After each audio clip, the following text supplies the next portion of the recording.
My name is Jessica, and I'm 28 years old. 3 weeks ago, my parents called me and demanded I pay $15,000 for my sister's wedding. They didn't ask politely. They demanded it. They said it was family obligation, that I was the successful one making good money. So it was my responsibility to fund her wedding because she didn't have it. The thing that made this absolutely infuriating was that I paid for my entire wedding myself. Every single penny. I worked 2 jobs while paying off student loans to afford my own ceremony, and my parents gave me nothing. Not $1. They didn't contribute to the venue, the catering, my dress, nothing. Now they wanted me to give Amanda $15,000, while I was still paying off my own wedding expenses. I said no. What happened next destroyed my family, but it also showed me exactly who they are and what they value. If you've ever been guilt into paying for family obligations that aren't yours, subscribe, because this story is about boundaries, favoritism, and what happens when you finally say no to the people who raised you. Let me take you back to my childhood, because this didn't start 3 weeks ago. This started when I was born. I have 2 siblings, my older brother David and my younger sister Amanda. From the moment we were born, it was clear who my parents' favorite was. Not in a subtle way. David was the athlete. Star football player in high school. My parents went to every single game without fail. His trophies were on shelves in the living room. They told people about his accomplishments constantly at dinner parties and work events. He was the golden child. I was the studious one. Straight A's through high school and college. I worked hard, stayed focused, never partied or got in trouble. I was reliable and consistent. But my parents never put my achievements on shelves. They never told people about my scholarships or my academic competitions, because it wasn't exciting enough. It wasn't flashy. It wasn't about winning trophies in front of crowds. Amanda was the pretty one. Blonde hair, blue eyes, the kind of girl who got modeling offers starting at age 13. My parents were obsessed with her looks. They put her in pageants throughout childhood, bought her expensive clothes, told her she was special every single day. Amanda knew she was the favorite. Growing up, I watched my parents invest hundreds of thousands into David's athletic career with private coaching, elite sports camps, expensive equipment, and training programs. With Amanda, they bought whatever she wanted: clothes, makeup, camera equipment for Instagram. They funded her modeling portfolio, even though she never booked a single professional job. With me, they said, "You're smart. Figure it out." And I did. I figured it out completely alone with no help, no support, and no acknowledgement. At 24 I met Marcus, and we fell in love immediately.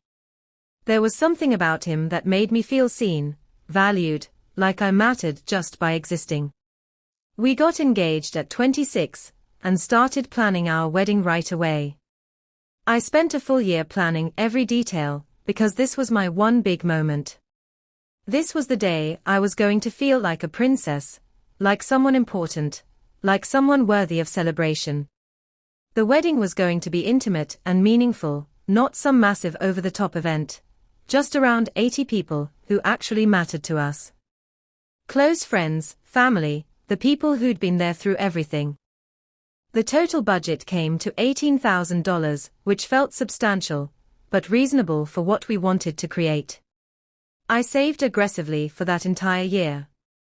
I picked up extra shifts at work, took freelance projects on weekends, cut back on everything unnecessary. Every penny I earned went into that wedding fund, because I was determined to make this happen completely on my own terms. When I started planning, the first thing I did was ask my parents if they wanted to contribute. I remember sitting at the kitchen table with my mom asking if they'd like to help with the costs. She looked uncomfortable and said they couldn't afford it. At the same time, They were in the middle of a massive kitchen renovation. I saw the contractors coming and going, saw the expensive appliances being installed, saw the bills piling up. They could have helped. They simply chose not to prioritize my wedding. It didn't hurt as much then as it did later, but I remember the small sting of rejection. I thought maybe they'd contribute closer to the date. But the date came and they never offered a single dollar. Nothing for the venue, nothing for the catering, nothing for my dress. My dress cost $1,200, and I paid for it with money I'd earned myself. Here's what really broke my heart though. At my actual wedding, my brother David showed up in this incredibly expensive tailored suit. I later found out my parents bought it for him. Cost $800. An $800 suit for him to wear to my wedding. My sister Amanda got her hair and makeup professionally done at a high-end salon. 3 hours of professional styling and makeup cost about $300. My parents paid for that too without hesitation. So I sat there on my wedding day, the bride, doing my own hair in the bathroom mirror, doing my own makeup with products I'd bought myself years ago. I saved $300 by doing it myself, money I didn't have in my budget for other things. I stood in front of that mirror and felt so small. So insignificant. Like this day wasn't actually about me at all. After the reception ended and everyone went home, my parents pulled me aside in the hallway. I was still in my wedding dress, still glowing from the love I'd felt that day. My mom said, "That was really nice, honey." I thanked her, still smiling. Then she added, "But next time, maybe plan something more affordable. You really shouldn't have spent that much money. Next time." She was already talking about next time, when I was literally still wearing my wedding dress. My mother was criticizing how much I'd spent on my own wedding. A wedding I paid for entirely myself with money I earned through my own work. I stood there feeling the smile fade from my face. My dad nodded in agreement with my mom. He said, "Yeah, $18,000 seems like a lot for just one day." Just one day. Like it wasn't the most important day of my life. I wanted to scream at them. I wanted to say, "I paid for every single penny of this. I worked 2 jobs. I sacrificed. I put in the effort. And you got my brother an $800 suit, and gave my sister a $300 spa day. But you have the audacity to criticize me." But I didn't say that. I was too tired. Too hurt. So I swallowed it and said, "Okay, Mom, I'll remember that for next time." But inside, I made a promise to myself. I promised that I would never ask my parents for money again. I promised that I would never depend on them for anything important. I promised that from that moment forward, if I wanted something, I would earn it myself and never give them the opportunity to help and then criticize. That promise became my reality. 2 years later, Amanda got engaged. She was 24 years old. Her fiancé was a sweet guy who had just graduated college and was starting his first job, making $45,000 a year. Amanda had never worked a day in her life. She'd lived off my parents' money her entire adult life. Amanda had always assumed she'd have a big wedding. Something Instagram-worthy. Something that would get her thousands of likes and comments. The problem was that she had no money. Her fiancé had no money. My parents, who had always funded everything for her, suddenly realized they couldn't afford to fund a $50,000 plus wedding on top of all their other expenses. So my parents called a family meeting. They brought me, David, and Amanda into the living room. My dad said, "Amanda wants to get married next year. We need to figure out how to pay for it." I felt my stomach drop, because I knew exactly where this was going. My mom said, "We can contribute some, but not much." Maybe $5,000. Amanda started crying. She said, "That's not enough. I need at least $30,000 for the wedding I want." My dad looked at David and asked if he could help.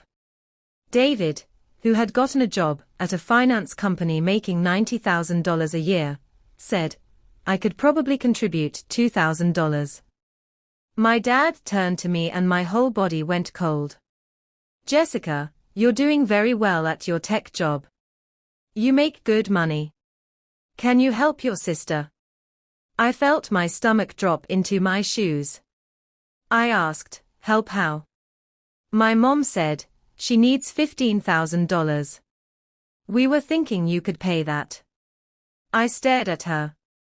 I literally couldn't believe what I was hearing. These were the same people who criticized me for spending $18,000 on my own wedding. These were the same people who didn't contribute $1 to my wedding. "I'm sorry, what?" I said.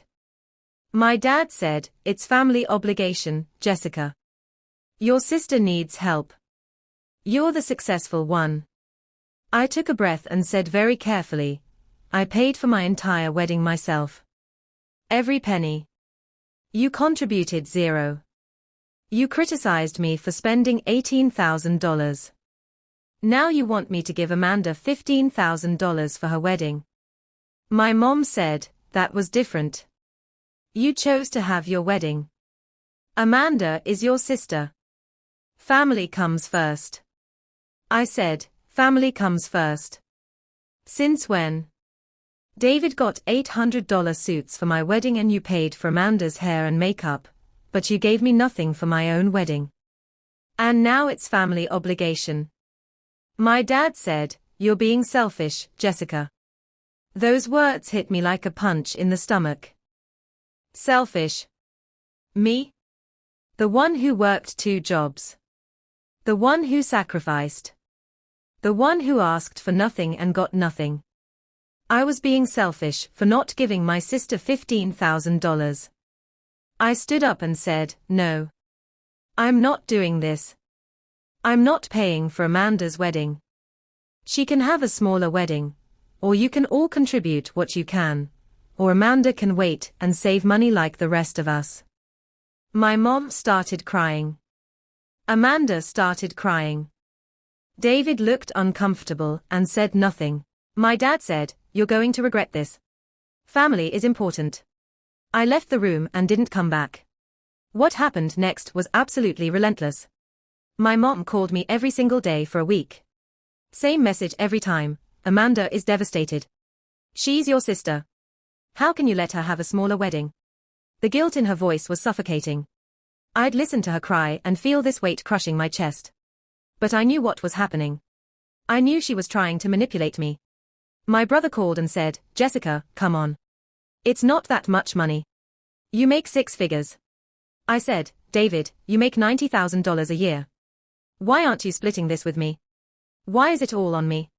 He said, "I already said I'd give $2,000. I said, $2,000? You got a 90 grand job, and you're giving $2,000. I got a 6-figure job, and I'm supposed to give $15,000. How is that fair?" He had no answer. He just got defensive. Amanda started texting me photos of wedding dresses. $3,000 dresses. $4,000 dresses. Wedding venues. Catering menus. She was planning an entire wedding assuming I'd pay for it. She was building her fantasy on the foundation of my money. I told her to stop. I said, "I'm not paying for your wedding. Stop planning like I am." She replied, "Mom said you'd come around. Mom said you're just upset right now, but you'll help your sister." I called my mom immediately and said very clearly, "I am not paying for Amanda's wedding. Do not tell her that I will. Stop putting words in my mouth. Stop making promises on my behalf." My mom said, "You'll change your mind once you see how sad she is." I said, "No. I won't. I'm done having this conversation." I hung up. But they didn't stop. My brother came to my house with Amanda. They sat in my living room and cried about how unfair I was being. Amanda said, "You've always been jealous of me. You were prettier as a little girl, and you couldn't handle it when I got prettier too. Now you won't help me because you're jealous. I said, Amanda, that has nothing to do with this. This is about me not being able to afford to pay $15,000 for your wedding when I paid for my own. She said, but you make more money than me. I said, yes. Because I worked for it. I went to college. I got a good job. I worked my way up. You got modeling offers that you turned down. You never had a job. That's not my fault. She cried harder. My brother said, Jessica, you're being cruel. I said, I'm being honest. And I'm done. Get out of my house. They left and I sat alone feeling like a monster even though I knew I was right. 2 days later, curiosity got the better of me. I called my brother and said, David, I need you to be honest with me. Has Dad helped with any of your big expenses? There was a long pause on the line. I could hear him breathing, hesitating, trying to figure out what to say. He said, Jessica, don't do this. I said, has he? He said, yes. When I got my apartment, Dad gave me $10,000 for the down payment. He told me not to tell you. I felt cold. All the air left my lungs. I said, what else? He said, Jess, I don't want to get involved in this. I said, what else? He sighed and said, when I wanted to start investing, Dad gave me $5,000 seed money. And when my car broke down in year 3 of owning it, Dad paid for the repairs. About $2,000. And when I mentioned wanting to take a vacation, Mom offered to pay for half. I couldn't breathe. I was doing the math in my head, and my hands started shaking. I said, so Dad has given you at least $17,000 over the last 5 years. He said, Jessica, I didn't ask for it.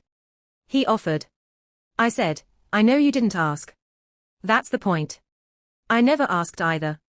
And I got nothing. You've gotten $17,000, and now they want me to give Amanda $15,000. He said, that's different. You're making 6 figures now. I hung up. I couldn't listen to another justification. I called my parents immediately and said, I need you to tell me the total amount you've given David over the last 5 years. My mom said, Jessica, that's between us and David. I said, how much have you given Amanda? There was a long pause. My dad got on the phone. We've helped Amanda with some things. Rent. Sometimes her phone bill. Her modeling portfolio. I said, how much total? He said, I don't know. Maybe $20,000. $25,000. Over several years. My heart was pounding. I said, so you've given David $17,000. You've given Amanda $20,000 to $25,000. And you've given me nothing. But now you want me to give Amanda an additional $15,000 for her wedding. My dad said, you don't need help. You're successful. I said, I am successful because I didn't need your help. I did it myself. And I would have appreciated your support, but I got zero. Meanwhile, you've been subsidizing David and Amanda's entire lives. My mom said, we're trying to help your siblings. I said, by taking from me. By asking me to fund their lives while you fund theirs. That's not helping. That's inequality. That's showing your children that some of them matter more than others. That's sending a message that my accomplishments don't count, because I did them alone. That my pain doesn't matter, because I didn't cry loud enough about it. I hung up. The silence after that call was deafening. I sat in my house realizing that my family valued me for what I could give them, not for who I was. They loved me conditionally, based on my utility. And that hurt more than anything else. I made a decision that day sitting alone in my apartment. I was going to pay for my wedding again. My vow renewal. The wedding my parents never helped with the first time, the one they criticized me for. The one that felt incomplete, because nobody celebrated me. I was going to create that celebration myself. I spent $25,000 on my vow renewal. A beautiful venue in the city. Luxury catering with a 5-course meal. Professional photography and videography. Flowers and decorations. The works. I did it exactly how I wanted it. Exactly how I should have been able to do it the first time, if I'd had family support. If I'd had parents who valued my accomplishments.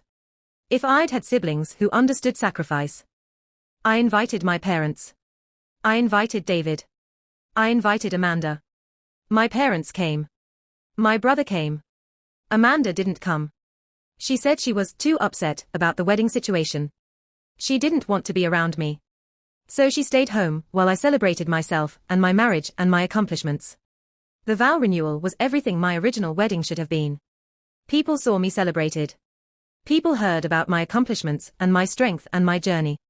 My friends shared stories about how hard I'd worked, how much I'd sacrificed, how I never complained and just kept moving forward. My husband gave a speech about watching me build our life from nothing, about how I never asked for help even when I desperately needed it, about how he watched me make impossible things possible. He said he was sorry my parents didn't see how incredible I was. He said he was proud to be married to someone so strong and resilient. That broke me. I cried during his speech. Real tears. Not guilt tears. Not manipulation tears. Tears of being finally, actually seen by someone.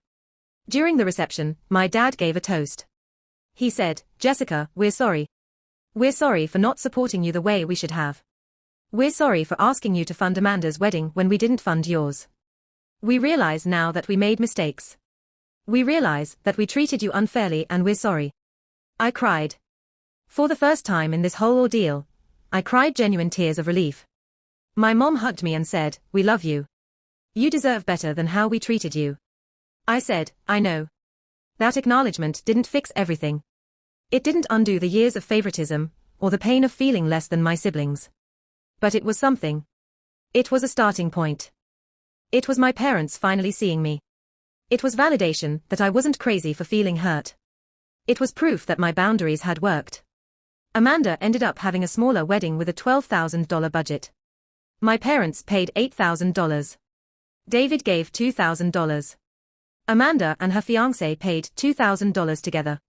No contribution from me. The wedding was beautiful, simple and beautiful, and she seemed genuinely happy. It wasn't the Instagram fantasy she dreamed of since childhood, but it was real and meaningful and honest. Amanda and I didn't talk for 3 months after that confrontation. The silence was painful. I missed my sister. I second-guessed myself constantly, wondering if I'd been too harsh, too unforgiving, too angry. I went to therapy, and my therapist helped me understand that my guilt was being weaponized by my family. She helped me see that protecting myself wasn't selfish. That saying no wasn't cruel. That I had every right to set boundaries. Then one day Amanda called. She said, "I realized that I was being spoiled.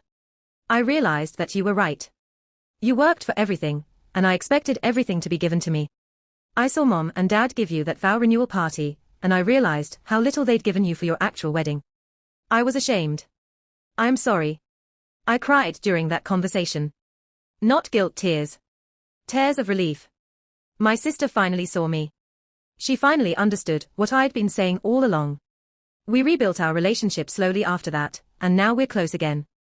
My relationship with my parents is stable but different. I don't ask them for anything.